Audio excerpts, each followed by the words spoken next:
What's good? It's your boy DJ Pryce Miyagi. I just want to say thank you to everyone who supported the podcast so far. We doing numbers and we want to continue to go up, but we need your support. Make sure you subscribe. Make sure you hit that notification bell so that you're in tune every time we drop a new podcast episode. Listen, I ain't gonna hold y'all up. Thank you again for your support. Now let's get into another Can We Talk episode. Salute.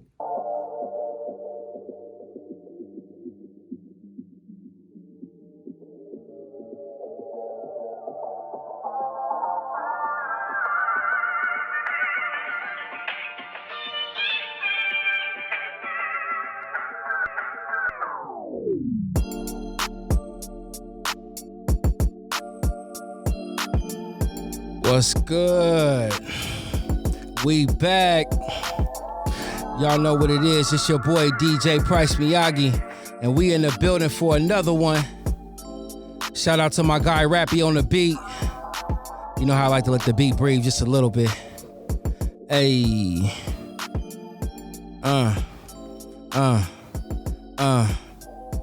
Let's get into this, y'all. What's good? What's good, my peoples? It's your boy, DJ Pryce Miyagi. You know what it is, and you know what time it is. We tuned in to the Can We Talk podcast. Another episode. We about to get it in. I got some special guests in the building with me today, man. These are my brothers with me today. And let me back it up just a little bit. So before I get started, let me say, you know that I'm doing the Northwest Legends segment on this podcast where we bring in a lot of the Northwest greats, you know, people who have impact, people who have put on in this city, especially on the hip hop scene. And today I got some brothers with me that had an impactful impression on this game, really changed the game and shaped how cats perform in this city. I promise you. Some of y'all remember the set, S.E.T.T, MackaFee, Cristal, Jay Gotti. Well, I got him in the building today. These my brothers. How y'all doing, man? Oh, well, I'm doing cool. Good. What's up, Pryce? What's good with you, Wise? What's poppin', baby? What up, Bryce? Okay, what's up with you, Mac? What's poppin'? How y'all fellas feeling, man? Feeling pretty good, man. Feeling pretty good, man. Glad you have us on the show. Yeah. Looking forward to chopping up you, man, how everything got started, how we got down, and Facts. everything originated, you know what I'm saying? Facts. What's good with you, Tim? What's poppin'? Hey, you know, I'm feeling real good. I'm doing real good. I'm in the place to be with my peoples, you know what I'm saying? You doing better. You look like you're a little lit over there, brother. Oh, I'm lit. I'm lit like a forest fire in the summer. What you sipping on, man? What you sipping on? We sipping on some whiskeys and some vodkas. Okay. Courteous of our peoples in the building, you know. Facts. Yeah, we got a lot of people in the building today, but right now I got my brothers with me. Yep, Prof in the building. We gonna get them up here in a minute, Prof man. We gonna chop it up. Prof from the third. What's good with you, Wise? I'm good, man. I'm chilling, man. Happy to be here, man. Man, I'm happy y'all showed up. Been hearing a lot man. of good things about the podcast, man. Oh, man, you know, man, we only put the best on the podcast, man. We only put the best on the podcast. That's why we got the setup here, man. I kind of want to get into you guys' story. I want to break it down from the beginning. I know all three of y'all here, and I'm sure y'all all came into this at different times. From my recollection, y'all came at different times. So I kind of want to start with Tim first, to kind of tell me, how was the set formed, and tell me, did it start as a set, or did you guys kind of grow into the set? Well, we kind of like grew into the set because we started with like a 4-man group. Okay. Mm-hmm. Before it was us three, it was me and Damon, and then it was TJ and also Robert. So it was all TSP, and that was 10th Street Posse. Okay. Everybody was like 10th Street Posse before that. Everybody TSP, it was like TSP, ooh, yeah. So then we went from there as like an elevation, and then we became a group called like we were 11 minus 1. And now the 11 minus 1. Now, is this the same people that was in TSP? No. Okay, so this is a new group. So a new group is 11 minus 1 is Damon, me, Jason, Derek, and like various other people. Okay. So we did that. That was like a little small thing. Then when we decided like we're gonna hit the stages, it was the set. Okay. And then that's where the set came from. And it was me, Damon, and Jason at first, and then also we had a D-Lou like later and stuff like that. Okay, so let's back up a little bit. So we started off at TSP. TSP ended up forming into 11 minus 1, but that had multiple members.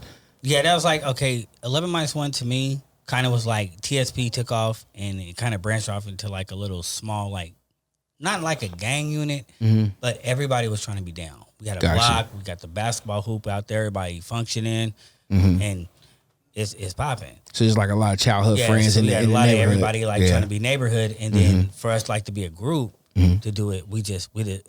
It's a whole gang of us, so we might as well we the set, right?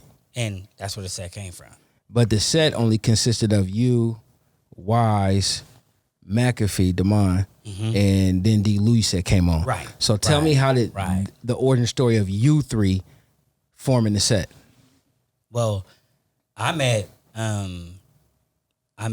Jay Gotti, aka Jason, through Damon because they all went to church, and so everybody goes to church and stuff. And I met him through them, and like me and Damon always rap.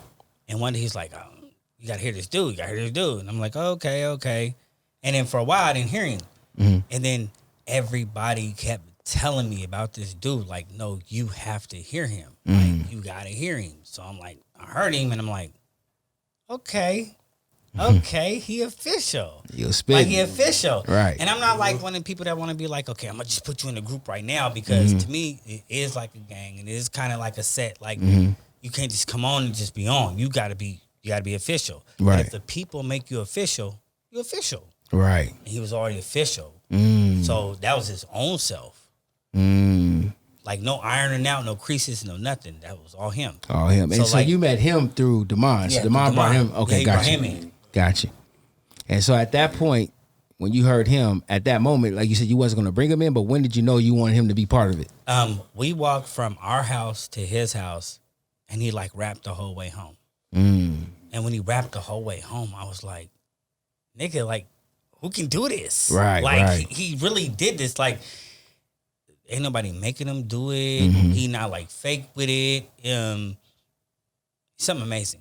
Dope. Amazing. So let me move over to you, Damon. So let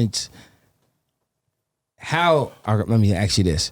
What made you want to bring Wise to the table? And not only answer that question, what made you want to join the set?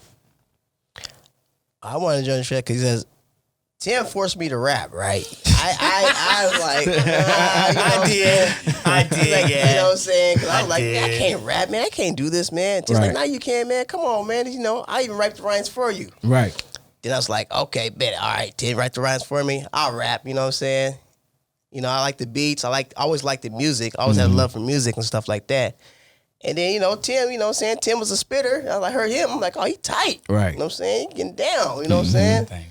And, you know, I went out for that. And then, you know what I'm saying? Like he said, he was like, help me rap. So I said, all right, fuck it, I'll do it. And then, you know, I met Wise through church. And Wise, you know what I'm saying? He had a passion for it. You know what I'm saying? He always spit. And I was like, damn, I got to hook him up with Tim. I got to get him in the group. You know what I'm saying? So, you know what I'm saying? So I introduced him too. And then, you know, as Tim said, he rapped all the way from my house, our house, from 10th and Siskiyou, all the way to 33rd. That's over there by Grant High School. Damn. So, you know what I'm saying? He was spinning for that. All the way. All the way. That's so I was crazy. Like, but I already knew, because I already heard it. I already knew that he's going to be good. Right. So Tim just needed to be convinced. So he did his thing, man. And then, you know what I'm saying? The rest was history, bro. So that's how the set really formed. Dope. You know what I'm saying? So yeah, it was a good thing. It was a good thing. Dope. So why? So I want to get into you now. So now Damon brings you to Tim, right? Now, did he talk to you about joining the set beforehand, or it was just like, I want you to be my boy, he rap, and just kind of see how you mesh, or what? I mean, how did that work? Nah, he didn't necessarily bring me in like to rap. Like, you know, we already knew each other through church, and like I was really into sports at first, more than rap, but I just happened to know how to rap. So it was kind of one of those things. But when I saw how Tim, first of all, they're next door neighbors, Right. You know what I'm saying? So when I would go over to Damon's house, I see Tim all the time, and you know, their passion was so, just like how Damon would say now he didn't want to rap with me. I wanted to rap, but I didn't know nothing about no group or nothing like that. Right. But Tim's passion kind of I was rubbing off on Damon, and at the time, I just wanted to be down too. So it was kind of a perfect, it was an easy transition kind of. So I wouldn't necessarily say Damon brought me around for that. that was more just like a friendship. His house was the spot. You know what I'm saying? None of us really had nowhere to go, so we all went.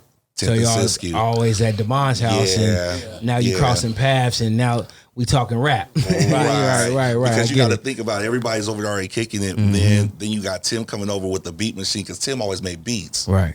Ever since we was kids, so he always got these different beats every day, like new beats all the time. So after a while, you know, if everybody's doing something around you, you know what I'm saying, you're gonna want to join in. So it kind of turned into that, But yeah, I wouldn't say that he brought me around for that. Like, we was already friends through the church thing, you know what I'm saying? And it kind of turned into that over time. Dope, you feel me? Dope. Yeah. So let me ask you guys. So now that you guys are the set, y'all done brought it together, y'all now a group. What was the first move? Like, so did y'all go to the studio?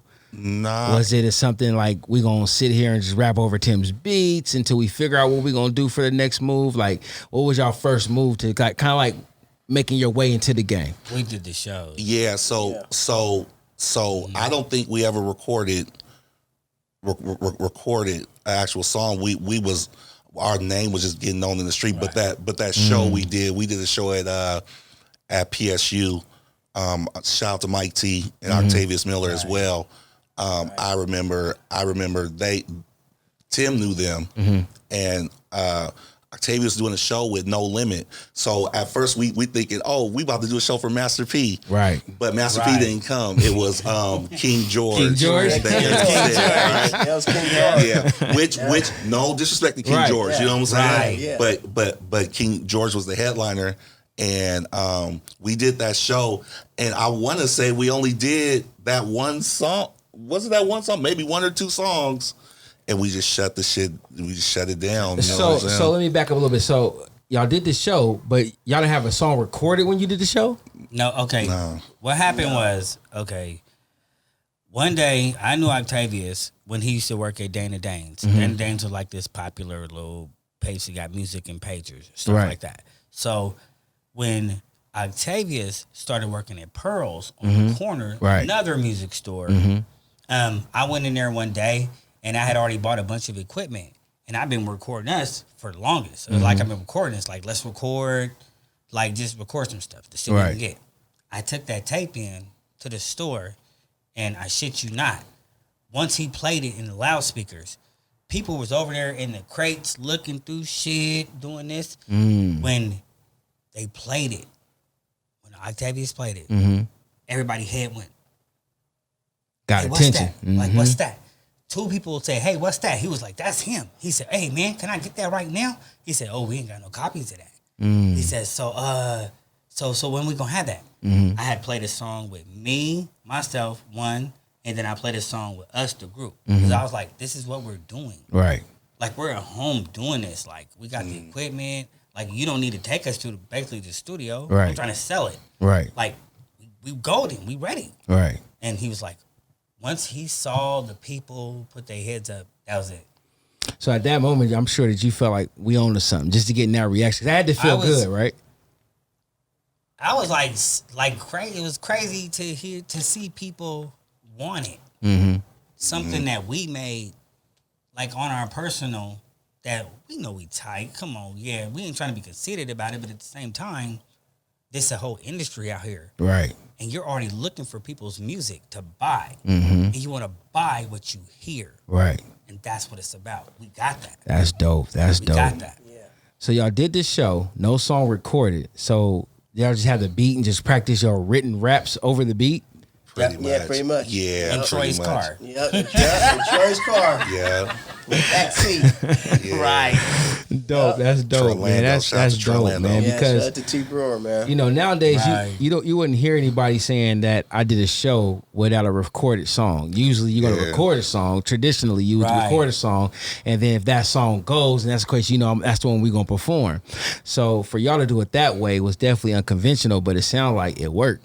It's so like, for me, okay, with the beats wise of me doing the beats, it was like more of a testing. Like, okay, I hope they like this. The beat sounds right. right. He's tight. What the hell is wrong with it? Let's put it out. The only thing that could fuck it up is trip on stage or something. Didn't. even when we fucked up, we got it right. That's dope. Yeah. So that first song. So tell me about that first show and that first song.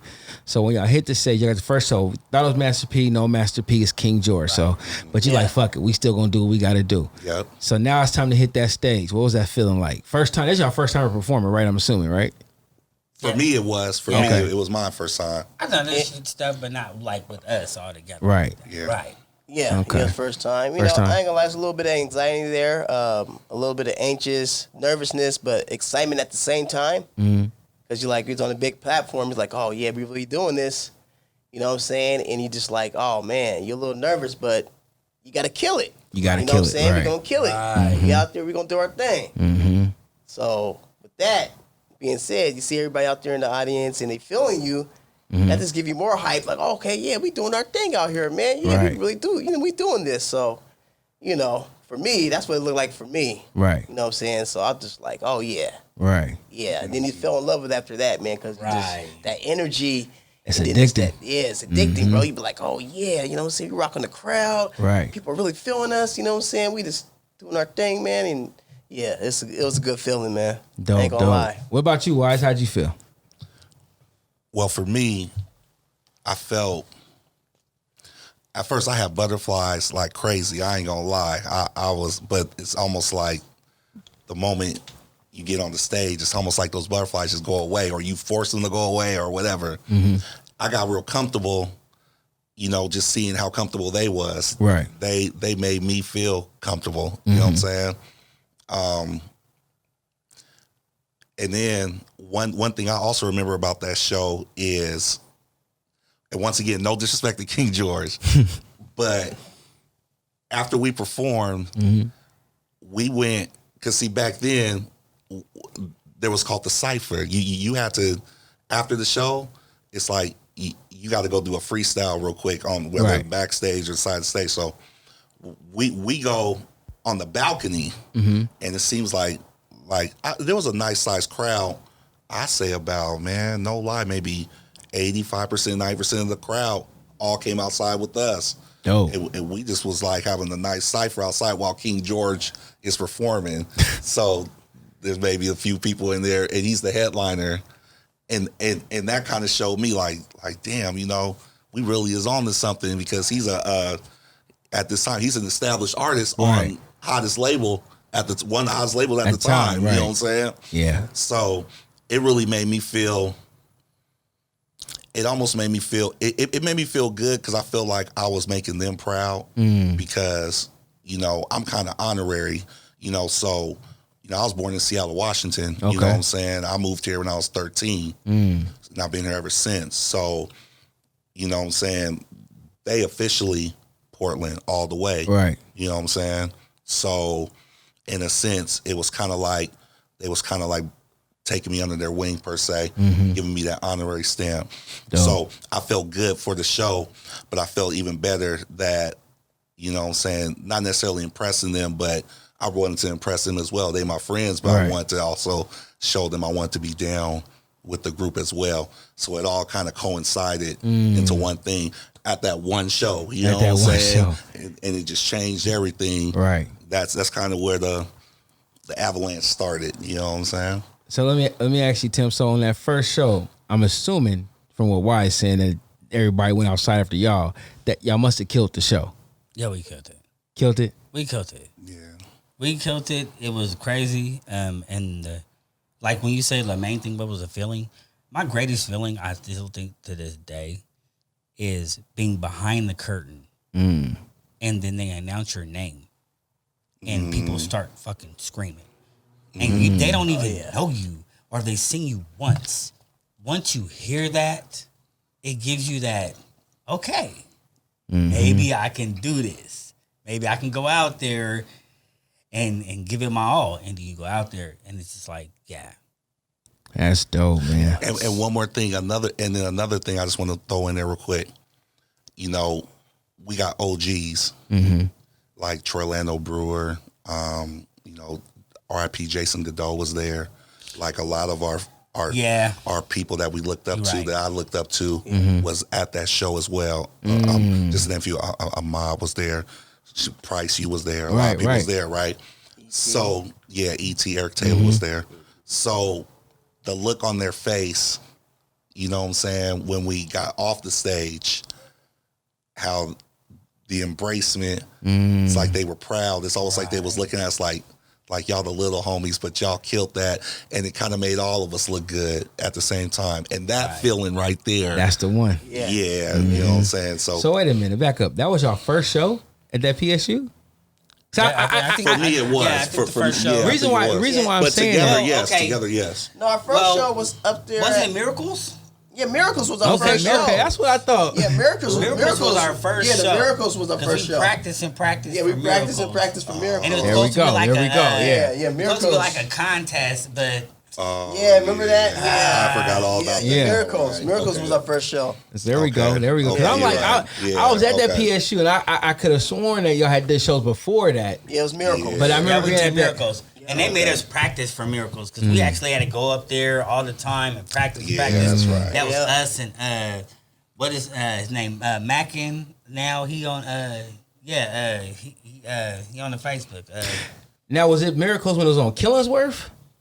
Yeah, on Killingsworth. So they had the little talent shows in there, right? Yeah, when they had the talent I remember that. Yeah, I remember that. I remember that. Yeah, I forgot about too. That's crazy. I remember that. From the college. Right. Yeah. Right by PCC. That's a fact. That's a Didn't fact. that used to be like the antique store? I think it used to be the antique store. It was something. And they turned it into Miracles. That's dope. Yep. So okay, Miracles first. So now I'm gonna tell you about the PSU. So that was my first time ever seeing y'all perform. So at this time, me and my bro, we getting close, and I remember he's like, we got the show or whatnot. So I was like, okay, cool, I'm coming. Okay, bro, I want to see. I never seen y'all perform before. I knew y'all was all tight. I'm just now kind of coming around this time. So I'm like, okay, cool. Now Wise, he probably didn't know me, but I knew him from Grant. Because he was at Grant. I remember when he first came to Grant. You know what I'm saying? He had a whip and all that. And I was like, okay, cool. This nigga, in high school, this nigga got a whip. You know what I'm saying? You know what I'm saying? And all the bitches was fucking with him. You know what I'm saying? I was like, who? Okay. So then when I knew he was my brother's partner, after he brought him, I said, oh, this nigga one of my school. I was like, oh, okay, there. That nigga, he dope nigga. I was like, okay. You know what I'm saying? He one of them niggas. So appreciate that. Facts, big facts. You didn't even know, but that's what it was. So then after getting around you and getting to know you, I was like, oh, he's dumb cool. You know what I'm saying? So now we at the show and I'm watching y'all perform and I was like, man, these niggas is dope, bro. I never knew what y'all had. I never seen it. You know what I'm saying? So I didn't see the Miracles. I just knew that y'all rap. I knew that y'all was getting ready for the show. I heard y'all, I seen y'all practicing, getting ready. So I knew, but I was like, I never seen it. So seeing it for the first time, I was like, damn, these niggas is dope. Now, mind you, I didn't really rap like that. I was more so like, I would like freestyle sting rap. That was my thing. You know what I'm saying? But I never really was a rapper. So, seeing that and then seeing my brother up there doing this 1-2, and I'm just now getting to know my brother like that. Nigga, I'm feeling good. I'm like, they killing this shit. There's bitches everywhere. I'm like, this is crazy. And then you see, right, everybody went out afterwards and y'all like almost half the building is out. Right, you know what I'm saying? And I was like, oh, this is crazy. And I think, was y'all like the first act? I know y'all was up towards the beginning though. We were like y'all was at the beginning. I complained about that because I was like, why we got to go first? And it was like, yeah, but y'all knew this. And I was like, come on, man. I think we did open it. Yeah, we opened it. I believe. If my memory recalls, we went first. Yeah, we went first. We was open the act. I know it's like because I remember because after that the crowd looked different. You know what I'm saying? So in my mind, I'm like, oh, these niggas is dope. You know what I'm saying? At this moment, you niggas like guys to me. I'm like, cause I'm an impressionable young nigga. I'm about 15 years old at the time. So I'm sitting back like, oh shit, this shit dope. So, and at that moment, I think for me, it wasn't that I wanted to rap. I just wanted to be on stage because I'm seeing how the bitches is reacting. I'm like, oh, this is crazy. I'm young. I'm like, this shit is dope. So, but the thing is, what I want to say is that watching y'all perform and then going back in watching the other performances, it was definitely a difference on that stage.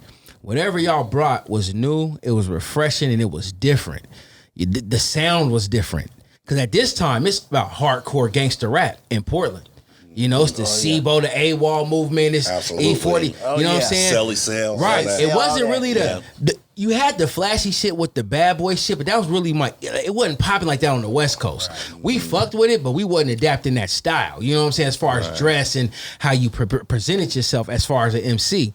So it was different. Y'all had a flash about it. It was energy.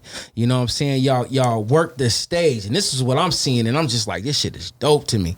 So I wanna say that, and if I'm wrong, somebody correct me, but y'all was the first that I ever known to see rock a stage like that. You see dudes walking around the stage with, with they mic 1, 2, but nobody really worked the stage. Even the great Cool Nuts, he had to, he was the walk across 1, 2, 1, 2, but he never just brought that high energy. And what y'all do, y'all had energy, and it was different, and it was contagious.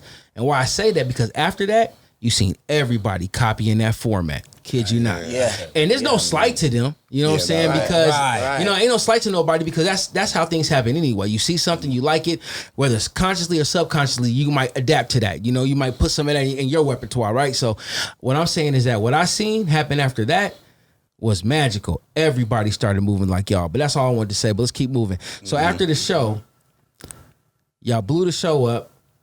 So at this point, from what I recall, y'all name is starting to move. Yeah. Everybody's talking about the set. Yep.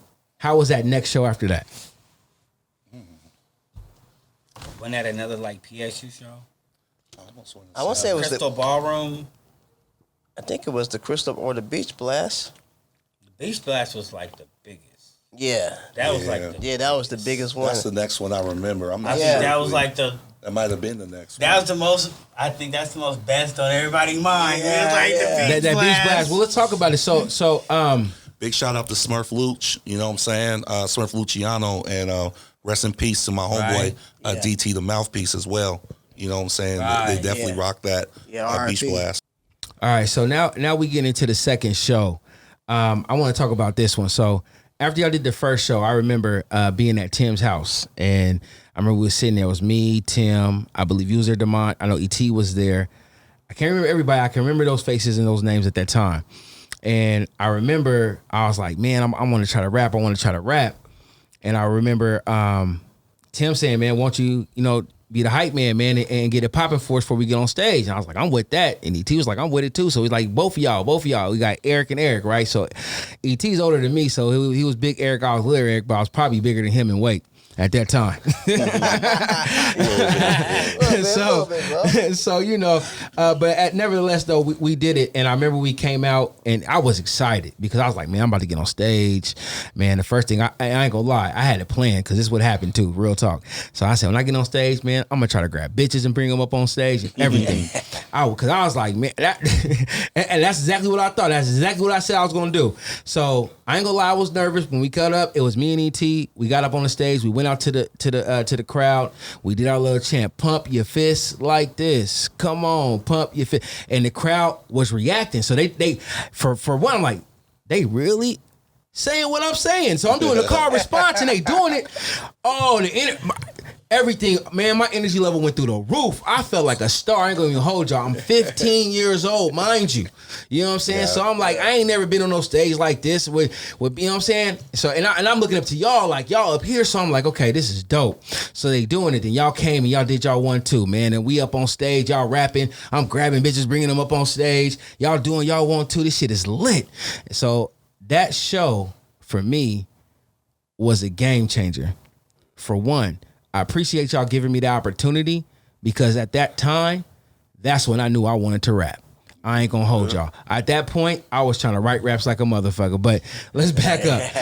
Let's go to the show. So now you had the second show. Do y'all remember that show? I remember some of it. I remember some of it. Yeah. Some of it. How people couldn't get in at the first mount, the first point of it. And so we were all in the hallway, and we couldn't get in because there was some technical difficulty. Here's what happened. The stars who were supposed to be there, I think that was the 3 Times Crazy show. Where it actually became 1 Times Crazy. 1 Times Crazy. 1 Times Crazy. That's what we called it, because the other boy didn't show up. So it was like, okay. Yeah. So we're all out here in the hallway because I think they're trying to stall. And we supposed to be in the show too, but we're out in the hallway just like everybody else. Right. And it's a whole bunch of stuff going on out in the hallway. A fight, I think, happened maybe in the hallway, and fight. People rapping in the hallway. It was a lot. Damn, yeah, that's crazy. Yeah, I remember that. Well, that was definitely one of my favorite shows, man, and a good opportunity to meet. And y'all killed it, of course. But I do want to talk about one show. Maybe y'all remember this. So the Beach Blast. Let's talk about it. Yeah. So now, the Beach Blast. At this time, I remember I was about. I was 16 because I went to Job Corps that summer. So I had a party at my house because I was getting ready to go to Job Corps. So we had a little barbecue at the crib, and a few of y'all came through. We had a good time. But after that, everybody went down to what was it? Was it Marine Drive? What's the name of that? Marine Drive. Dillard's Beach. Dillard's. So that's where the Beach Blast. Now, if y'all don't know about the Beach Blast, this guy Geechee, man, he threw a Beach Blast, man, and it was. Dan. Was that the first one? I believe so. Was that the first and only? Really? It might have. First and only. Yeah, I think it was the first and only. It was like first. I think it's first and only. So, anyways, yeah, I think so. The hype was huge. Trust me, everybody was gonna be there. Everybody, and Mama was there. Seattle came. Cats from Jamaica came. I heard it was crazy. Yeah, it was. But I was more excited because I knew that my guys was about to get up there and hit the stage. So we ready to go support. You know, I'm ready to see them do they one too. I wish I could have been on stage. I ain't gonna lie, because it was popping and girls was in bikinis and shit. I was excited. So I remember y'all hitting the stage, man, and I kind of want y'all to kind of tell me your experience. First of all, how did y'all get onto the Beach Blast? But that performance, because it was crazy. Y'all killed it. And I'm gonna let y'all tell what happened after that first performance. But just kind of explain how that happened. Was that Mike T? Mike T. Yeah, Mike T. Yeah, so I believe Mike T got us into that. He knew Geechee Dan, of course. Mm-hmm. They was doing business, so he got us in to open that up. You know what I'm saying? Because pretty much, to my recollection, at first it wasn't gonna be no performances. It was just gonna be the Two Real Records doing their video. Right. You know what I'm saying? But some strings were pulled behind the scenes, and we were able to rock that joint. You know what I'm saying? Not necessarily to open up for them because it wasn't necessarily a concert like that, but it kind of turned into that. Right. Yeah. So that's pretty much. I'm pretty sure that's how it went on that, because I don't remember anybody else actually doing a performance. I could be wrong. I remember it was like it was us. It was them. They did a performance because they had like their little stage. Mm-hmm. Yeah, it was a little stage. Yep.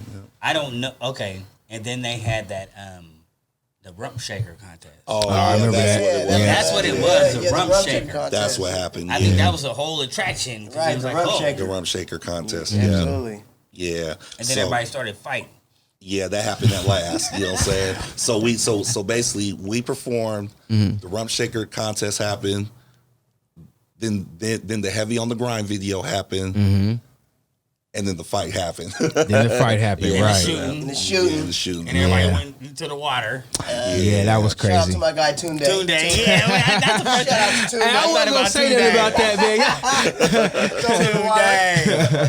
Went back to the car soaking wet. Facts. That was crazy, man. But that show was live, man. Y'all killed that shit, man. It was unfortunate that, some things happened afterwards, a fight and a shooting, but overall it was a success. It's one of the things that's always talked about in Portland.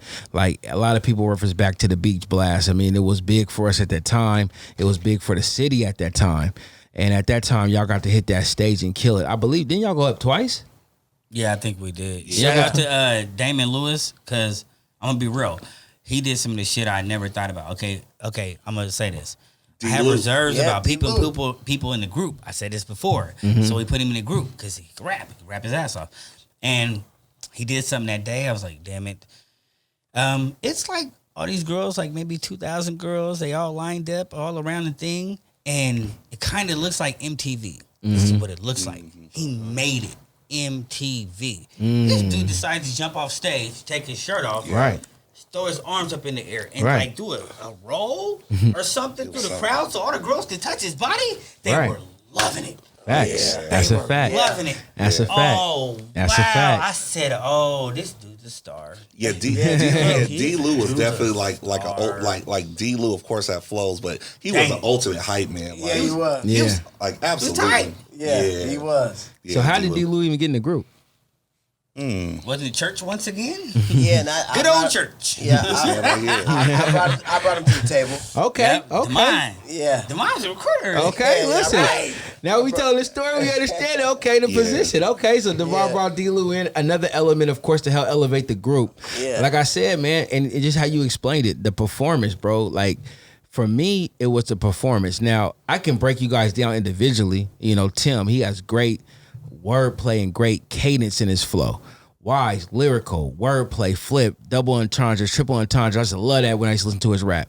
You know, Damon, he got the swag with the lyrical edge on it. Like, it was, y'all had everything. D-Lou was flashy, more of the ladies guy out the group. You know what I'm saying? Y'all had the whole package. Like I said, it changed. Nobody had that. Back then, everybody was too hard for the radio. You know what I'm saying? Y'all brought y'all brought something different, bro. And from that set the blueprint from a lot of performers moving forward. I kid you not. Even with my group, you know what I'm saying? Like, that was a blueprint for me to follow to perform. Like, we got to work the stage. You know what I'm saying? The set work the stage. Yeah. We cut from this cloth. So this is how we got to do it. Performance got to be on point. It wouldn't make no sense because we cut from that cloth. You know what I'm saying? So, you know, like I say, I really, and I'm giving y'all flowers on that because I've seen a lot in this town. I've paid attention to a lot in this town. And back then, Portland hip hop was everything to me. I watched everybody. I supported everybody. But what I seen, what y'all did was so different in a short amount of time. And the impact still goes on to this day. So that's why I wanted to get y'all here and give y'all flowers for that so people could understand what y'all did and how y'all did it and why it's important and why we doing this here today. So I want to salute y'all on that. But moving forward, so Beach Blast, man, y'all kill that. What was the next move for the set? After Beach Blast? Okay, we did Beach. Okay, also we did the Paris clubs. Mm-hmm. We did those. Then we did a RBL posse. Then we did a show out of town. Oh, we did with Mac Dre. Yep. We did that one. With Mac Dre. And I think one time Drew Down. Yep, we did Drew Down too. Yeah, we did with Drew Down. And I remember we battled Drew Down. Yeah, we did. I was going to get to that. I was going to get to that. Yeah, we battled Drew Down. That's right. So now since y'all get there, let's just get right into it. So now this was I believe we was at a spot off of Columbia. Was it off Columbia? Yes, sure. I remember we was all there. Columbia, Facts. I remember. I was there. I ain't gonna lie. I remember this. Yeah, the after show. It was after show. So Drew Down at this time he was popping, man. Drew Down was popping. You know what I'm saying? So we get to I think it was like an after party at somebody's little apartment or something like that. It was like I said off Columbia, and I remember everybody outside and we was on the little like a field or some grass if I can remember. Yeah, exactly. And so I'm walking up and I'm seeing Drew Down and Wise. Here we go. Face to face. Here we so go. So from a distance, it looked like it might be some drama. Because from a distance, if you don't know that they over there might be rapping, it looked like some drama. So I get over there, I'm looking, and I see these niggas battling. So I'm not gonna finish the story. I'm gonna let Wise tell this one. Okay, so first of all, big shout out to Drew Down. You know what I'm saying? Like absolutely, he's a legend in the game. Facts. Pioneer. Well, all right, y'all. Facts. So when I was a kid, man, back then, I was kind of I didn't have a business sense of the music game. You know what I'm saying? I only looked at it from a rapper's perspective, and that's it. Right. Like, looking back on it, I would have tried to connect with Drew Down on some business type shit more than trying to battle him. Mm-hmm. But in that era, at that time, it was just anytime a star came into town, like we was going to battle him. We wasn't going there to meet him like that. We wanted to show him up. You know what I'm saying? Mm-hmm. I think in a weird way in my mind, I'm thinking if I battle this dude and I beat him, then he'll want to do a record with me or he'll want to give me a deal but as I'm older looking back on it, it don't work like that. You know what I'm saying? Let me stop you right there. Why? So let's talk about this time. So this is like what, late 90s maybe? Yeah, this is probably 90 95, 96? Yeah, probably 95, 96. Yeah. Right. Somewhere around there. So at this time, we got to understand at this time, if you could spit and you was in front of somebody who may have a deal already, and if you did battle them, 9 times out of 10, that's how it worked. Right. They'll put you on. That's how it was back then. If you came out and you spit and then somebody got a deal and they happen to hear you and you go hard, bro, let me get your info and we gonna make some shit happen. So it makes sense to have that type of mentality. Like, this nigga got a deal, he on. I see this nigga on BET everywhere. All that, movies and all that. You give me opportunity and you high hitting at this time. So you make it. Yeah. So I get that mentality. But go ahead, finish. So not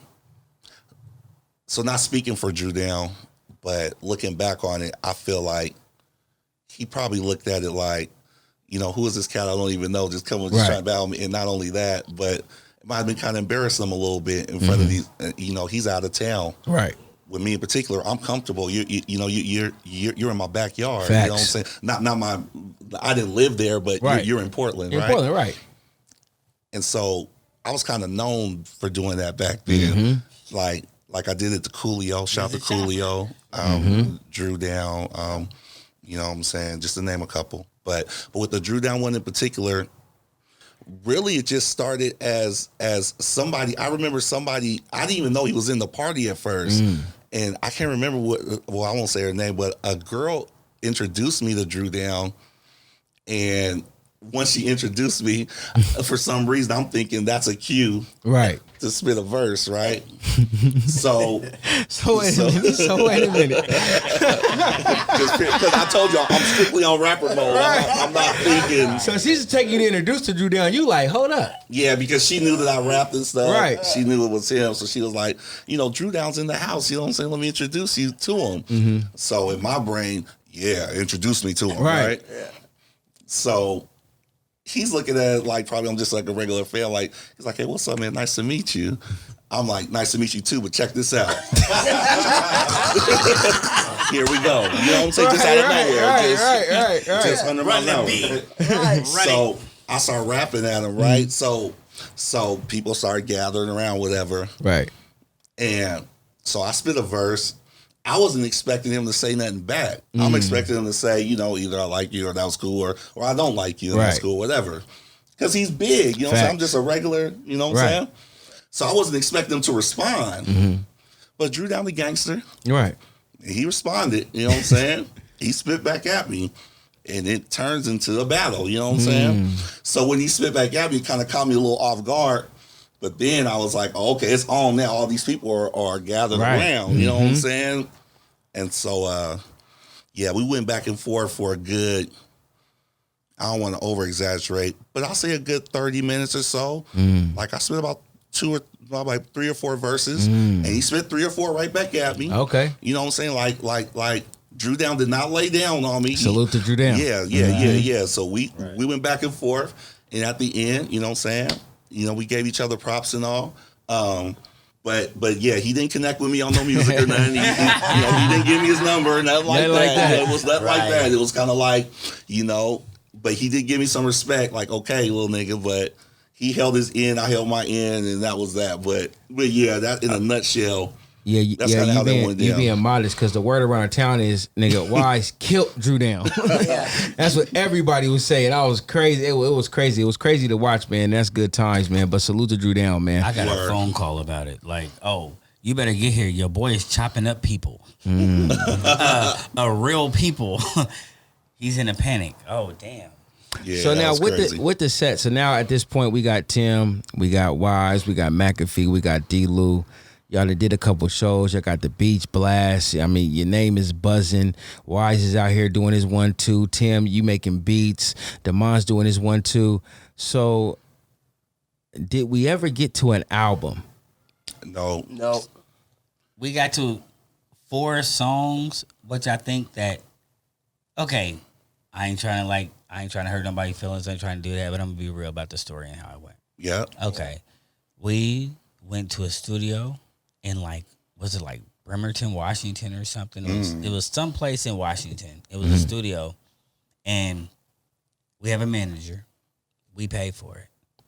At that time, I was thinking, okay, we're not supposed to pay for it, but if this is what we have to do, we gonna get it. And I only bring this up because we were supposed to go to the studio, and at the time, my boy Damon, I'm gonna say something. He didn't have his part of the money at the time, so I was like, I'm putting it up. It caused a whole big melee between me and this man. We in a whole group together, right? And we arguing over some dumb shit that really it's this nigga's fault. Right. It ain't our fault, but we want to make it so bad that we're fighting about it. So it's like, this shit is stupid. But at the same time, we go to the studio out there, and a little bit more stuff happens. Like, okay, we pay the money, and we go to the studio. I think maybe only a portion of the money that we then argued over is gave to this person that runs the studio, because little dude, this time, there's no meth heads. We don't know what one is. Right. Yeah. But if we run it back in our mind, looks like one. Right. Yeah, He looked like one. The whole scheme and everything. So it's like, okay. So, and then, dang. I love you, Mike T, but I'm gonna be real because I gotta tell the truth because my heart tells me to tell the truth. But at the same time, Can We Talk podcast, man? We tell it all, man. At the same time, somebody had found some goods in a little bit of a compartment in the car, and we was kind of questioning the whole ability of somebody being able to manage us in the first place. And that's where we were coming in. And then when we seen this guy and all this stuff, I was like, ooh, this just looks shady. We recorded it. We heard the song. Me, him, we heard the song. But nobody else has heard that song ever. Nobody else ever heard the 3 songs that we recorded at the studio that day. Okay, so stop right there. So let's back up. So Mike T was managing you guys? Yeah, he was manager. Yeah, he was Okay, so how did that happen? Because Octavius was our manager. Right. And Octavius, shout out to Octavius. There was no fault to him. His brother Seagram, he died. Like, he got killed horribly in Oakland. And he wasn't there. Right. And I can't blame him. Right. Yeah. So he kind of passed us on, kind of saying, Mike T, he can help y'all out. So we kind of ran over here. Yeah. Later, I learned it was some different shit. It was some shady shit kind of on some parts of trying to get people. But at the same time, that's what happened. Okay. And so you guys did 3 songs up in Bremerton, Washington that day. 3 songs. What songs were those? Y'all remember? You gonna remember better than me. I don't even that remember. Was like, what it was S to the E. I know that. S to the E. Double T. Yeah. MackaFee, Cristal, J Gotti. Player haters sat tripping. Look, listen, we ain't dissing. You and your crew, quit your bitching. And this man wrote that right there. You wrote that hook, what? Yeah. I wrote that one. Okay, right on. That's dope. That's dope. So y'all did the 3 songs. So y'all heard them, but y'all never had them. So y'all ain't never heard them again. Right. Damn. Never heard him again. See, because once again, we didn't know anything about masters. We didn't know anything about let's give us a copy of that as well. You know, we were letting the management take care of all that. You got a copy? No, we didn't get a copy. Yeah, we didn't copy at all. You know what I'm saying? You gotta remember, we were really young at this time too. Yeah. So, we were real young. You know, but I will say this though. You know, I'm happy that, you know what I'm saying, we experienced that with Mike T and Octavius because it was a huge jump start. Right. You know what I'm saying? Especially coming from just battling on the street or just freestyling to actually getting organized with it. You know what I'm saying? So they kind of showed us that you know what I'm saying? It just kind of worked out. It just kind of weird at the end. That's all. Damn, no, I get it. I get it. And I got major love for Mike T, and always I talk to Octavius all the time. I got major love for him too. But at the same time, I'm going to tell the story how it is. If I don't, I'm going to tell it how God saw it. That's how it is. I hear that. So now, after the 3 songs recorded, we in Bremerton, we back home after this. What was the next move? Did y'all try to go in the studio on your own to try to record an album? Or was it just singles, just more shows? Like, what was the move after that? Nah, I'll go ahead and answer that question. And I want to apologize to them at this point, at this point in the story, because when we come back from that, Mike T pulls me to the side and he says, "Hey, Wise, well, at the time my name wasn't Wise One. Right. It was J Gotti." Facts. Right. Pulls me to the side and says, "Hey, man, you know, a few people think that you should go single, man. They think that you're pretty dope, but you'll sound better single or as going single." Right. So at the time, in my mind, I took that kind of as a compliment in a sense, coming from somebody bigger, like, damn, you really think that of me? Because I didn't think of myself as that. You know what I'm saying? Even now, I don't think I'm better than these two. I think that we all equals. But the person that's supposedly managing us is telling me, hey, you know what I'm saying? It might be a good idea if you think, have you ever thought about that? That's how he said it. He wasn't telling me to do it. He was saying, have you ever thought about that? Putting it in my head. And so he put that seed in my head. And then another management company by the name of Lanasi comes along. I see. And kind of puts that in my head even more. Now, looking back on it, that's the one thing I wish I would have did differently, and why I would want to apologize to Classy T and Monty Mon on that, because Jerry had bread, though. That's Jerry true. had bread, though. Yeah, that's true. Doing his thing, though. So Lanasi, Jerry Mansell, they had bread and all backing them, but looking back on it, I wish I would have tried to make it a group thing. Like, tell him, look, if you want to fuck with me, I'm in a group. You got to bring them along as well. You know what I'm saying? I didn't think it was going to turn out the way, like, as it actually breaking us up because of that. But I got to take responsibility for it too. Even though they put that seed in my head, I fed into it at the time. You know what I'm saying? Which led to, you know, we'll get into all that, but which led into everything else. But at that moment in the story, in my view, that's what kind of derailed the whole set thing. Was they put that in my head, I started believing it, and then I had somebody completely different come at me like, look, I can get you in the studio and all that. We do this right now. I got a clothing company as well. You know what I'm saying? And I really want to fuck with you. And what's popping? You know what I'm saying? So I kind of just jumped on it. You know what I'm saying? And for a minute, I feel like it caused a rift. You know what I'm saying? And it's understandable looking at it from their standpoint. You know, it's easier to look at everything when you're older, looking back on it. You know what I'm saying? Absolutely. But at the time, when I'm young, all I'm thinking is I'm trying to get on. These are different steps. Exactly. You know what I'm saying? Exactly. And so to answer your question, you know what I'm saying, that's kind of where, that's probably the reason why our group career was so short-lived and should have been longer.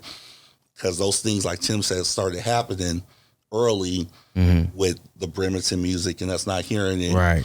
And I'm seeing that, and at the same time, I got my own management telling me I should go solo. And then I got a whole nother person coming at me saying, nigga, I agree, and here's a bag in your face. So, yeah. That's how that happened. Yeah. All right, so now, at this time, you know, what I'm hearing from you, Wise, is that, you know, cats is in your ear.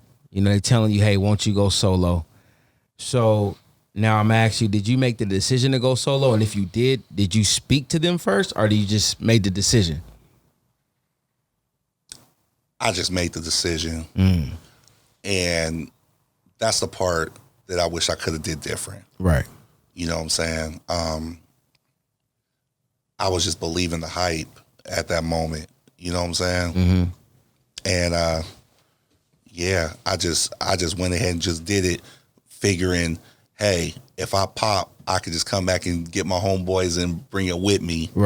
Not realizing that doing it that way is tearing a trust fabric there with close friends that was there from the beginning. You know what I'm saying? So that's what I was saying. That's the only, like, I made a lot of mistakes, but that's the only one that I wish I could change. Is at that moment, I wish I could go back and tell him, look, if you want to fuck with me, I'm in a group, Classy T, Monty Mon. You got to fuck with all three of us if you want me. You know what I'm saying? So let me. This question will be for you, Tim, and you, Damon. When did y'all realize that now he's not in the group? Since he said he didn't say anything. So at that point, I mean, he had to seem like he got a little distant, maybe, or you know, you seen him making moves that wasn't conducive to the group. So like, when did y'all realize, like, hey, Wise he ain't set no more? Now, for me, we went to record. We were supposed to record an album. Okay, Infinity was another group that Mike T had. Shout out to them too. Shout out to Infinity. Yeah, Infinity. Yeah. And so That's Ricky White. Ricky White. Mischievous. Yep. Was it one more person? Equay, and Ray. So we was all like, they had another group, and we were like on the same level. To me, I believe we are all equally the same skilled. It's just that we're a different type of rapper, and they're a different type of rapper.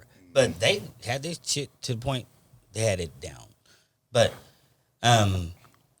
they once they got kind of put on, we kind of got like they're not the back burner, but at the same time I realized that because at the same time what I was told is what I was told.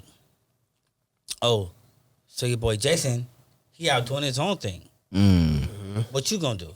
And I was like, so where's Damon at? Well, Damon here, but this and that. And I was like, that's not it, to me. It wasn't cool because I've been approached by several groups before that, to the point that we're leaving the whole thing, and I'm like it's not my thing. Because I know when it comes down to it, even though Jason said what he said, you still didn't leave because you thought about it. How I feel about it is if you thought about it in your heart about leaving and the first decision wasn't like, I'm a bail. Like, fuck these niggas. Then, you know what, I'm with you. I'm with you because you took the time to think about my brain or my heart or Damon's heart and everything like that, and that's how I work. And at the time, it was a lot going on. Right. We don't know what the fuck is going to happen. We just know that we're tight. And people know this. Right. And they're giving us our just dues right now. Yeah. And they giving us our just dues to where we can get probably anything we want. And we did not know it at the time. Right. Yeah. See, I knew it. I ain't gonna hold you because I seen it. I thought y'all was gonna go.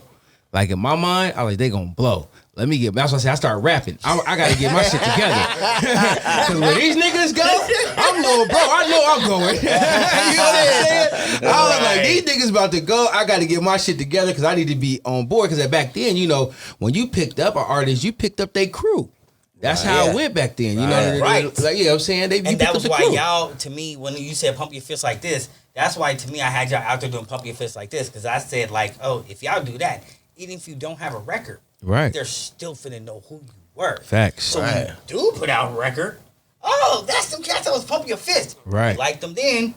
Okay, let's see what they got. Sorry. See what they got now. Exactly. Right. So that's dope. So Damon, MackaFee, how did you feel? At the time, seeing that the group is now kind of going in a different direction. Wise is probably not as present as more, and then there's probably at this time I'm sure there was no activity for the set. Set's not performing because this year starting to wiggle a different way. Tim, I'm from what you're saying, you just kind of in a place of I don't know what's about to happen. Like I didn't know what the fuck was about to happen. Right. Yeah. Okay. I'm gonna be real. Okay, one time, because of certain situations, like we had to make a decision whether we didn't want Damon in the group or not, and I think that became a big decision on the factor of even what Jason is talking about. Because the one time, you was in the girls. I know. I was the ladies. Yeah, I was checking. And that's okay. And now, before it was, I was like, oh my it's gosh. It's the Harris way. It's okay. It's like, it's really okay. It's real. So, it's like, so I get that shit. And it's like, so you kind of make some decisions. Like, you and this man was taking a trip to Seattle. Like my boy Pryce, I'm going to say this on camera. Y'all in the trip to Seattle, y'all was doing that shit and y'all was kicking it. And I was kind of like, we had a show to do that night. And I think like for me, I was kind of really upset with you, and I kind of held a grudge against you, Prof, and I'm sorry about that because I was kind of like, you influenced him. Why would you influence him to go here? We're supposed to be on TV that night. This is our big night. And then me and Jason, we still held it down. Yeah, I was a little lackadaisy. I didn't take it as seriously as you guys did. I was more into like, okay, I want to have some fun. I'm gonna go pop it with some bitches. You know what I'm saying? Get my dick wet. You know what I'm saying? I'm about to get it up. Okay. Look what y'all got going on. You know what I'm saying? Right. You know, why wasn't really there no more like that. I'm a celebrity. Yeah, you know what I'm saying? I'm kind of like the David Ruffin of the group. Right. He's like the David Ruffin of the group. You ain't got nothing without David Ruffin. Ain't nobody come to see you, Otis. Well, I'm out in the wind, you know, catch me on the rebound, baby. You know, but yeah, you know, that was my fault. You know, I kind of, that's probably why Wise probably did what he did, because he probably seen that I wasn't taking this seriously, as you know, as you two were. And I was just out doing my thing, and I apologize to you guys for that. That was my bad. Right. But, you know, we were young, easily influenced, you know what I'm saying? Like, it is what it is, man. I had a thing for the ladies, man. Right. And I yelled at this man. I remember us standing on the corner of us deciding whether we want to go to the Portland Apollo or go to Bremerton, and we standing at Delicious D's having a whole blowout like we a married couple. Yeah, shout out to Delicious D's. Oh, man. Shout out to Spunkies, too. I remember Spunkies. Portland shit. We having a whole blowout, like a whole argument. I mean, not Delicious. It was Bill's Quick Market. My bad. But that's across the street, ain't it? Too. Yeah, it's like right there. No, Bill's was on Fremont, wasn't it? Yeah, on Fremont. We was at Fremont, and we had a whole blowout, like walking from because we had just got told, okay, by Octavius, they trying to take us to Bremerton, Washington, and get this show, and like it was at a hotel, and I didn't know, you know. I'm like, man, we going out of town. This is how I was like, we're going out of town. And Jason was like, no, we are going to impress the cats that we know around here. And I'm like, fuck these niggas. But he's believing in it. But now I get him now. So he's like, he believe in him. And at that time I was kind of like, I'm kind of tired.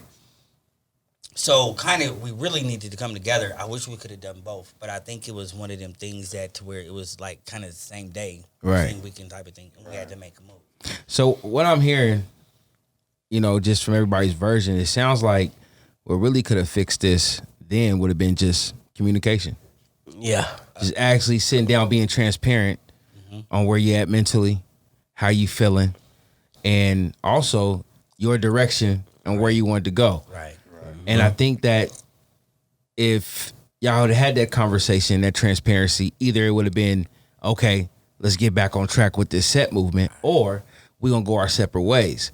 But with that conversation, that wouldn't have been, it would have been no falling out. It wouldn't have been nobody feeling no way. It wouldn't be no apologies in this moment. Right. You know what I'm saying? Yeah. So, but didn't happen that way. I think we were so close. We didn't want to disappoint each other. Right. Yeah. That makes sense. So we handled like some little boys. Right. We didn't like little boys instead of men. No, so moving forward, so now that at this point, is it safe to say that set is now done? I'll say in my heart, it'll always be the set. Always be the set. Never be like, from what I hear from people I kick it with on every day, status, they told me it'd never be nothing like the set. And we were ahead of our time. It's a fact. If we could have ever had YouTube or all these things, these platforms that these people had, everybody in this room would be Jay-Z. Or it's that status. That's how I feel. I feel set for life, you know what I mean? These are my brothers, man. Everybody in this room is my brothers, you know what I'm saying? We grew up together, threw up together. You know, we're family, first of all. Family over everything. You know what I'm saying? We know each other's mamas. Yeah. Grandmamas, shit like that, right. So when I say that, I mean, set for life. Everybody, you know what I'm saying? Yeah, because I would go to your house, your mom would definitely hand out some ass whoopings. Oh, yeah. And we would have to accept that. Oh, yeah. Hey, shout out to Mama Joy Vaughn as well. Oh, yeah, Facts. Yep, Shout out to moms.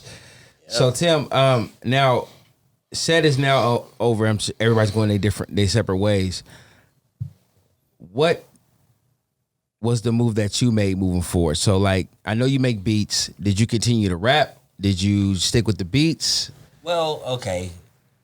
Thinking in my mind, I still was working with like Mike T. He still had his shows, and I started working with Malachi Jefferson. Shout out to Ghetto Rights Records. I started working with them. Excuse me. And they gave me a platform to do my music. But I kind of see the main reason why I started working with Damon and Jason in the first place, and Lil Robert and TJ, hip hop that. Mm-hmm. I didn't want to be by myself. Right. I know I was good. Mm-hmm. I know I'm tight. I know I can get all this little but guess what I can't do? I can't be up there by myself. Right. I need some friends up there with me, some people up there with me to where, you know what, I might fall or I might stumble or something, but I know that y'all there. Right. I got my back too, and I got y'all back. Right. And it wasn't the same anymore. Because I got to fuck with new niggas. And everybody I fuck with that was new, I'm just working with you because you're not them. I wanted, say it like this, I wanted this bitch. Right. But I can't get that bitch.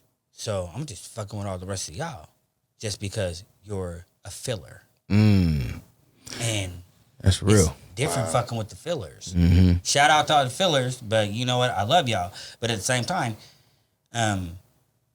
it wasn't the same as what we started out with. But you did do some big shit though. Yeah. We put out like even with the Malachi Jefferson stuff, with the Ghetto Rise, we put out like the Buckham, and I feel like to me that album was like something I needed.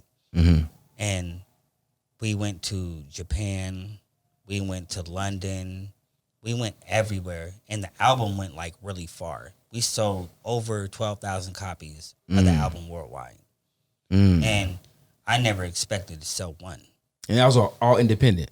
Yeah, it was all independent. Oh, that ain't bad for independent at all. And I'm like, people knew me in Japan, and I'm getting like a certain draw from people, and I'm like, do you even understand what I'm saying? But they're listening to the music and the tone and everything else, and that's kind of what really helped me understand music. Like, they're not listening to what you listen to. Right. Like, we were ready to go. Right. Y'all were ready to go. That's a fact.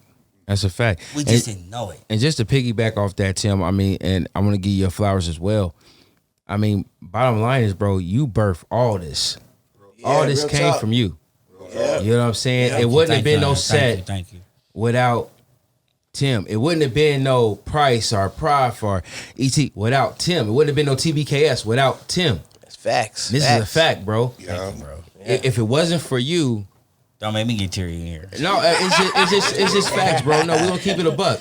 If it wasn't for you, I wouldn't be here.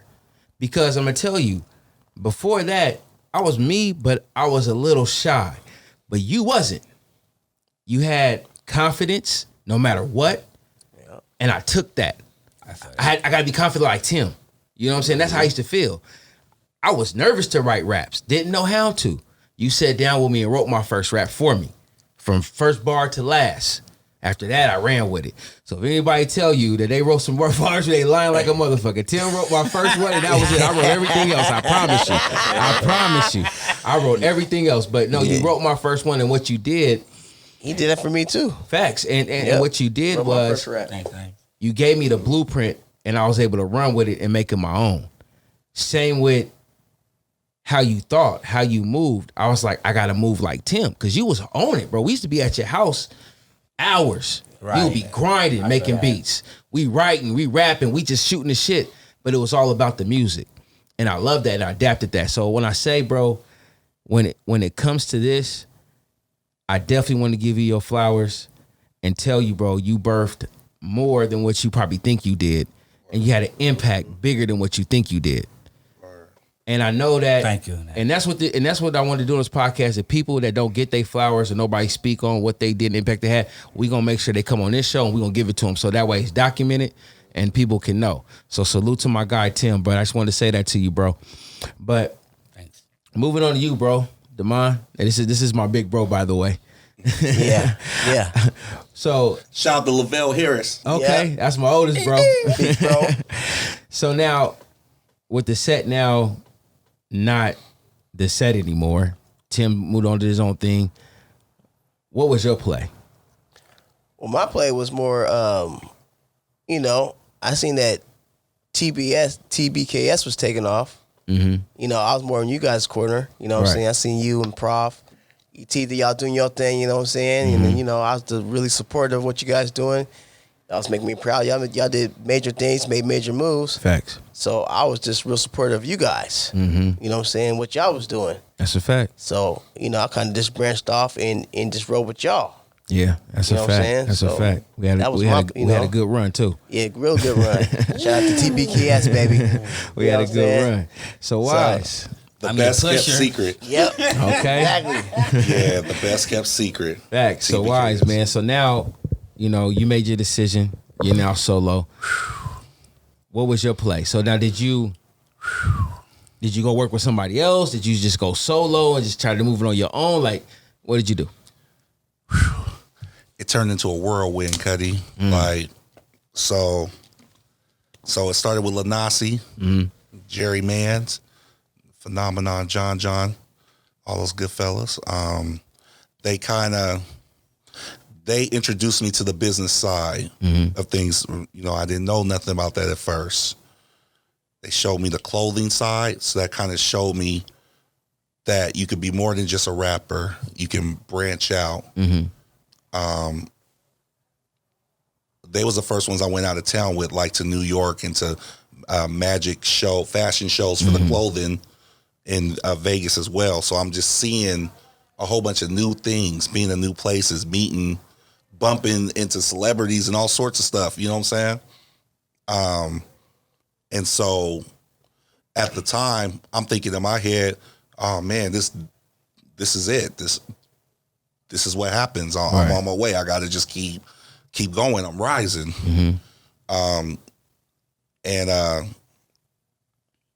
From there, that it's like everything led to something else. So I started recording songs and whatever with Lanasi, and somebody got a hold of one of my. Wait, let me rewind this a little bit. Back then I had hair. Right. I'm bald headed now. Back then I had hair, so I get my hair cut all the time, and I started going to Terrell Brandon's barbershop because there's a barbershop called Cachet's at first. Shout out to Nate Griffin. Right, shout out to Nate. So Nate was my first barber. But when Cachet shut down, there was nowhere to get your hair cut. So I just went to Terrell Brandon's barbershop because that's where everybody else was going.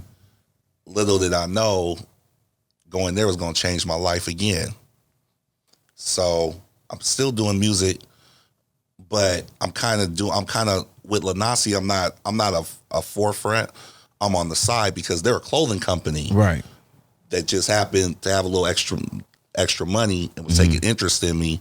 I'm looking at it as an opportunity as well. But that kind of got the attention of TB. So I'm going to the barbershop, and one of my barbers, Kenny Warren, shout out to K-Dub. K-Dub, salute. I used to go in there and tell him all the time about what I was doing with Lanasi. Like, oh man, I'm about to go to this magic show, or oh, I'm about to go do this and that. And he used to always be like, oh, okay, you really serious and all this about all this. Whole time he's telling Terrell about me, and I didn't know. So one time I come in there to get my hair cut, and Terrell Brandon comes in the shop. So it's kind of funny. It's kind of a weird story, but he comes in, everybody's talking, barbershops are, they're loud, everybody's joking around. He comes in, everybody gets quiet. Quiet as a mouse. He says, what's up to everybody? Kenny Warren is cutting my hair at the time. I'm in the chair. He goes, ATB, this is that kid I was telling you about. He just looked at me. I was just like, wow. I kind of looked away from him for a minute. Like, I was a little nervous. You know what I'm saying? Like, oh, shit. Mind you, this barbershop is packed. Everybody's just watching. And TB goes, oh, yeah? He's like, oh, so you rap? I was like, yeah. He goes, all right, when you getting your haircut, come upstairs. Let me holler at you. I was like, all right. So he goes upstairs. After he goes upstairs, everybody's like, woo, right? Kenny comes around to me. He's like, look, I can only lead you to the water. I can't make you drink it. Right. It's on you now. You know what I'm saying? But you got a shot right here, kid. Just like that. Shout out to K-Dub. Yeah, Kenny Warren. He's my barber too. Yeah. So, yeah. So, man, after I get my hair cut, I didn't want to get out the chair. I'm nervous as a motherfucker. Everybody's just looking at me. Like, it stayed quiet after that, though. Right. And I could just feel all these eyes on me, and I almost was like, man, I wish I would have never said nothing about what I was doing. You know what I'm saying? I would have just stayed doing what I was doing. You know what I'm saying? Because now it's serious. You know what I'm saying? So I go upstairs, right? First thing TV says to me was, he was like, nigga, relax, nigga. I started cracking up. He was like, you know, something you really want to do. I'm like, yeah. He was like, you know, all right, well. He's like, well, I tell you what, he was like, I ain't never heard you rap or nothing. I just been hearing about you. Kenny talk about you all the time. He was like, make me a demo. He put on a piece of paper like a few things he wanted me to say in the rap. You know, so he's kind of testing me. Right. He's like, say something about Unthank Park. Say something about jamming 95.5. Say something about Portland. And then after that, you can just talk about whatever you want. So took me about a week because I was just like, I was nervous, right? So I make the demo. I go back to the barbershop next week. I give the demo to Kenny. You know what I'm saying? And he was like, all right, I'll get it to him when he gets in town, whatever. He's probably out of town somewhere. I didn't hear from him for like about maybe 2 months, a month, maybe 2 months. So I thought he didn't like me. I said, all right, you know what I'm saying? Shit, missed my shot. Damn. But at least I still got a little Nazi thing going here, right? Right. And all of a sudden one day I just got a phone call from a blocked number, and it was TV. It was like, hey, man, I've been listening to your music. I played it for Kevin Garnett. You know what I'm saying? He was feeling you. And Big Ticket said I should fly you out, and that's kind of what made me kind of want to fuck with you. He was like, so, you know, meet me at the shop real quick. I was like, I'm on my way. And then from there, life just changed again. You know what I'm saying? Just another domino effect. But I just wanted to touch on one thing that you just said about Tim. You know, you're right about that. You know, he did open up all these doors, especially for me, because in the beginning, I was into basketball. That's all I saw myself seeing. That's all I saw myself doing, right? I think we had to talk about that. Yeah, that's all I wanted to do. You know what I'm saying? I thought I was going to the NBA. I mean, I now looking back on it, I wasn't good enough to go to the NBA. But at that time, that was my mentality, right? Facts. And Damon introducing me to Tim, and Tim's passion rubbed off on me, and it just started this avalanche music thing for me. You know what I'm saying? It's almost like I feel like I got like the Willy Wonka gold ticket out of the thing. You know what I'm saying? Because I didn't start off like this. You know what I'm saying? Right. It just kind of came to me. Now, you know, I had to go do what I had to do. I had to go get it. I had to stand up when it was signed. Right. But with Tim, he was already from the moment I met him, like he was always doing music, period. Like how I was so focused on basketball, that's how he was with the music. You know what I'm saying? That's a fact. And it kind of just, like I said, just opened the door. You know what I'm saying? So that's how I kind of in a nutshell. Right. You know what I'm saying? So that's kind of how it happened with me with the set. So it's kind of like it was a bittersweet moment because in one sense, it's like, damn, I had something real special with childhood friends. You know what I'm saying? But then on another stance, I'm walking into a multi-million-dollar millionaire's house, NBAer. I'm seeing a big old basket full of everybody's demos. Right. Everybody I'm not gonna say nobody's name, but I seen all the demos. Right. None of them are open. But mine is on the kitchen counter, and he's playing it with me in there with other people listening, looking at me like, oh, this is him? Right. You know what I'm saying? So it was a crazy feeling, you know what I'm saying? Dope. It still is kind of thinking back on it. It's almost like, damn, you know what I'm saying? Because I didn't really look at myself as, it's almost like, I know I'm good at rapping and all, but I didn't know I was as dope as, it's almost like everybody's seen it in me, but I didn't see it. But I didn't see it, right. Yeah. I know that feeling. Yeah, so that's kind of the way it kind of played out with me in my as far as the set goes and after the breakdown. Now you with TB. Did you drop an album with TB or? So I ended up putting out my album. With TB. It took a long time to come out. Oh, stop right there. And you're probably about to get into it, but I got to ask it. I want the question. Go ahead. Why did it take so goddamn long? Now, before you say something, yep. Just, I'm going to say, because I've had conversations, people ask, what's up, why is this album? Oh, it's coming. Then this one's like, I don't know, I can't tell you. It might come, it might not, because it took so long. Now, when you finally dropped it, I was happy for it, because I was like, okay, finally, Cudi got his shit out. But it took a very long time. Yeah. So kind of explain why it took so long, and what was you doing in between that time before you know? Okay. So I answer the second question first. Okay. What I was doing, I was recording, but it was a lot of fun going on. It was a lot of kicking it going on. A lot of trips.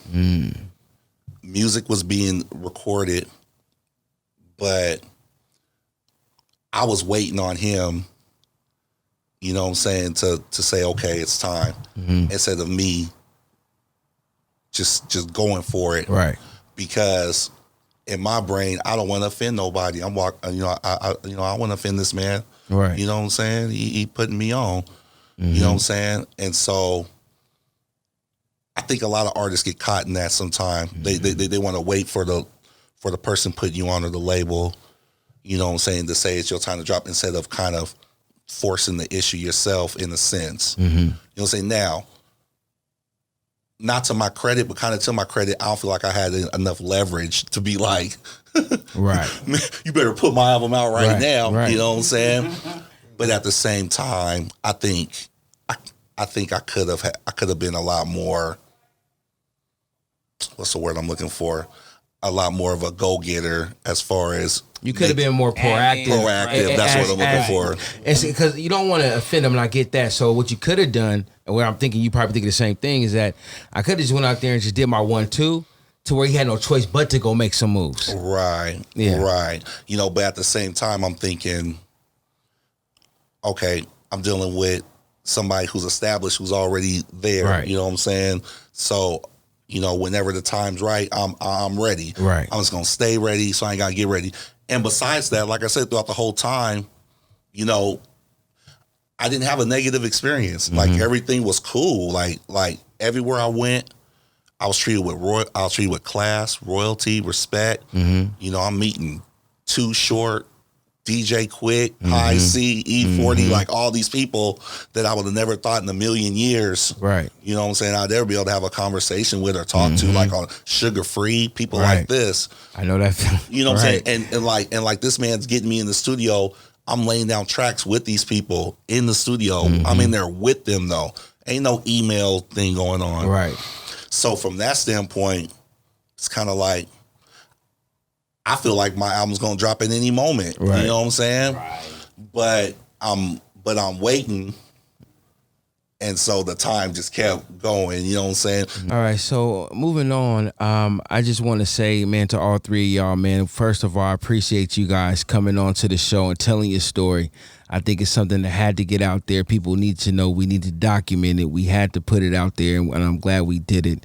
Sounds like, y'all got some stuff off your chest as well, and I'm happy because I love all three of y'all, man. And to see y'all talking when you talking, man, and putting it on the table like you did makes me feel good, man, because y'all my brothers, man, all three of y'all, man. So, I really appreciate that. But, now that, you guys are older, you guys, of course, went your separate ways from, doing the set. I mean, is this any hope for y'all to maybe try to do one album just to say, let's just do it, or an EP, or, a song or two, just to see what that would sound like, or what that would, because it sounds like y'all missed the opportunity to really show that full potential. And not just say to do it to try to get on or maybe get a deal, but just to do it to say, hey, let's just see what happens. And you know what I'm saying? Let's do one. Like just for fun. And just for fun, just to see. See, I've always thought about it, real talk, I think about it every day. I'm going to be real with you. I think about this shit every day in my heart, because certain days I'm going to be real with you. The money situation ain't right, and sometimes you're broke and shit you got to go through. And I'll be like, damn it, if we would have just got this shit right, because we knew we were doing. Right. But we didn't know it. Right. But we knew. Right. And, yeah, we could be that. that's the only thing I regret. I don't regret anything like with hanging out with them or nothing like that. Nothing. But you be willing to record and just to see what y'all can. Fuck yeah. That's dope. In a heartbeat. What about you, MackaFee? Oh yeah, I'm willing to do a song. You know what I'm saying? I feel like if we, do something, it'll be for fun, it'll be from the heart. I think it'll be a good time. And I think it should be dope. I think it'll be dope. That's dope. Who know? Well, I'm still in the game. You know what I'm saying? Talk. I mean, because of the atmosphere of the music business, now that I'm more, venturing to the business side, I look at the game a lot differently.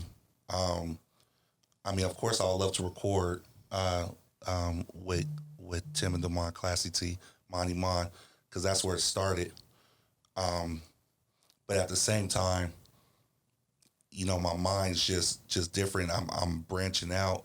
I got my own business now and stuff. So okay. So, I wouldn't mind doing it, but I'm just on some business shit right now. You know what I'm saying? Like I'm kind of trying to find an artist to sign or to put on under my wing type. I feel you. I mean, use a lot of these connections that are blood, sweat, and tears, and over the years, you know what I'm saying, use that to kind of try to, play that back because it's like this, like, I've experienced the spotlight part of the game, and I see everything that comes with that, the good and the bad, you know what I'm saying? And one thing I'm noticing is, a rap artist's career, there's some that got longevity, like the Busta Rhymes, Jay-Z, and all that. But for majority, it'd be kind of short.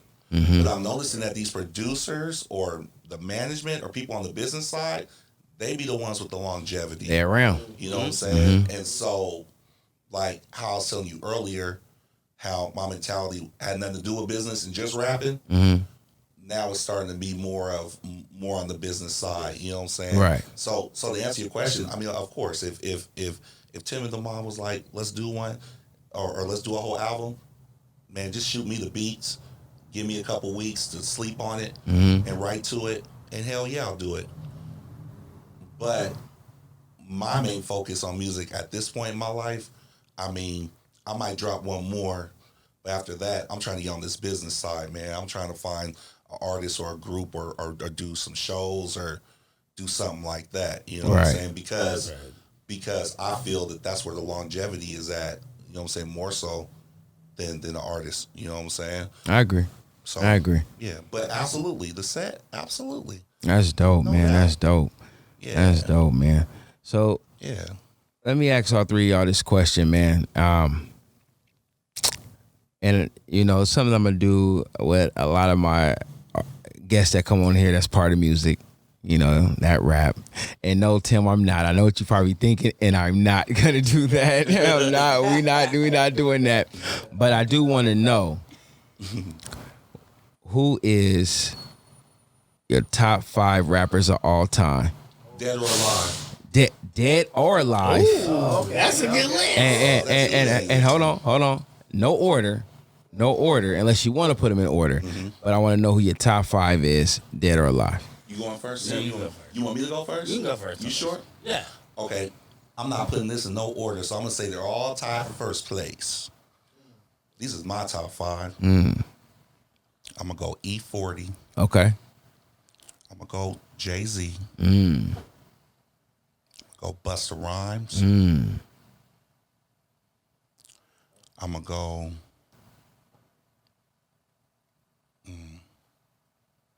Jadakiss. And I'm gonna go Sugar Free. Okay. That's my 5. Okay. Yeah. No disrespect to Nas and no disrespect to the game. Right. Those two, I just want to say their name and throw it in there real quick. But that's my top 5. That's dope. All right, for me, my top 5. This is no order either. I'm gonna go with Nas. I'm gonna rock with AZ. It's my guy right there, AZ.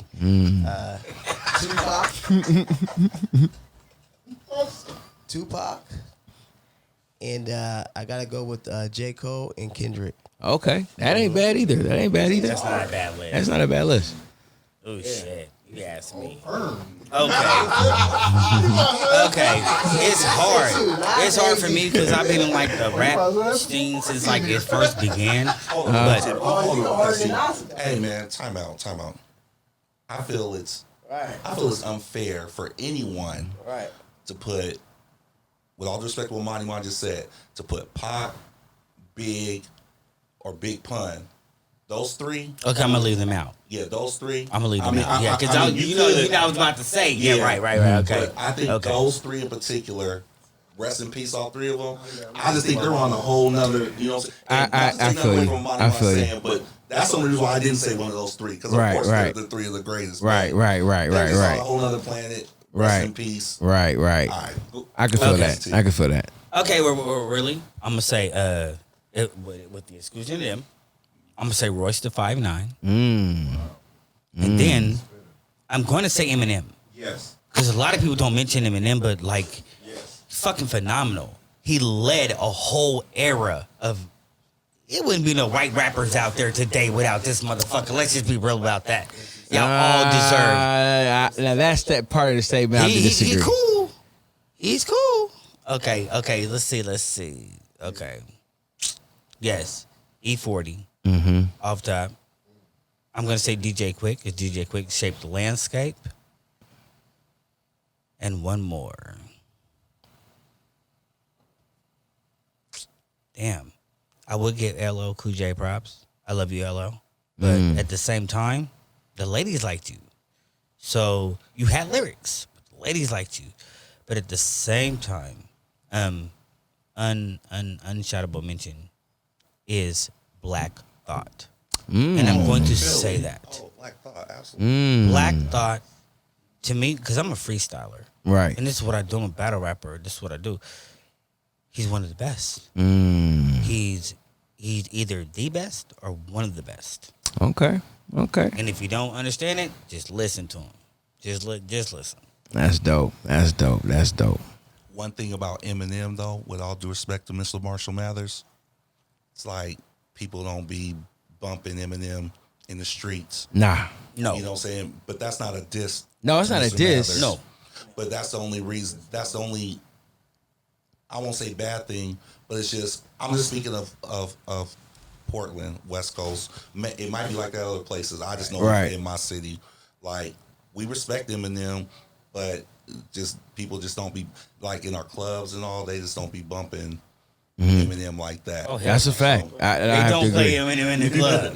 They don't. Hey, but for my 6 man, I'm gonna go with Andre 3000. 3 Stacks. There we go. 3000 is tight. I like Stacks, bro. I like Stacks. Yeah. I like Stacks. Am I gonna have to answer that question too? So you want to chime in on this one? No, I'm gonna wait my turn. I'm already processed. Definitely, we're gonna talk about that. But yeah, so Shout out to Shady Records, though. Shout out to him. Yeah, but I don't know. I ain't gonna knock his your list, of course, but him I cannot put on my list, man. Okay, if I have to replace him, then I replace him with Childish Gambino. You know, no, I'm saying Gambino. Because when I say that, because nobody gives Gambino props. Nobody ever gives Gambino props. And to me, he was tight before This Is America. That was something epic. That was something different we didn't expect. Childish Gambino is on your list? Yes, because if you listen to like the old stuff, like 3000, you know, This Is 3000, like that stuff. His old stuff is really it's good. See, I listen to him more for sound, the sound of his music, right? Versus, I get what you're saying. Yeah, I'm looking for more lyrical content for me. For him. I like lyrical. He's lyrical. Oh, okay. Yeah. That's But at the end of the day, it's your list. So I mean, but he's not. Okay, I say he's not like. I'm like, he's not everyday relevant to the everyday man. Right. The everyday man doesn't go through that stuff. And that's a fact. Feel what you're saying. And that's where a lot of people will be like, "Oh, you didn't pick Kendrick? Or you didn't say J. Cole?" No, I do respect him. I respect J. Cole more that I found out that he used to write for Kanye West. And Kanye is my boy. Well, a couple people did that. Like, but I can Consequence. I can hear, when I hear J. Cole, I can hear who I was listening to. Got you. I got you. J. Cole. I got you. To Kanye. But I will say one thing. But in Classic T's defense, I feel he is right for putting M on that list because of M's status. Now he is a mega worldwide superstar. Mm-hmm. So that's got that holds weight. Right. You know what I'm saying? But the only thing on M is, can I say something racist? They just don't be bumping his music like they should. Not at all. Okay. I'm gonna say something that might sound slightly racist to people, but this is how we do it in the black community. We talk about people a little bit differently, and we looked at him like he's a white boy, and the white boy really got, to me, he got his stuff off there. There's a couple of them. There is That's What It's Like, Everlast. There's Everlast. He was hardcore. Snow was an imposter, how they called him, but at the same time, he did it. Hey, what about In Too Deep? In Too Deep, Third Base. Third Base, right. Third Base. A lot of these people, so when I say like the white boy, I don't mean it like in a diss, never that. That's just who I was, who I am, and that's how it is. Mm-hmm. Take it how you leave it. I got love for everybody. But at the same time, there are certain groups when it comes to white guys in this industry. Right. We judge you. We judge who you are. We judge whether you're going to call us a nigger or not. Right. We do. Because that's important. Because you want to be in the black industry, you got to also understand who you are. And you can't come in there with the same mentality that you just want to make it off the money. You have to come in there with the mentality that, you know what, I understand who I am. And to me, Eminem was in a trailer park. A trailer park and the projects, to me, are the same thing.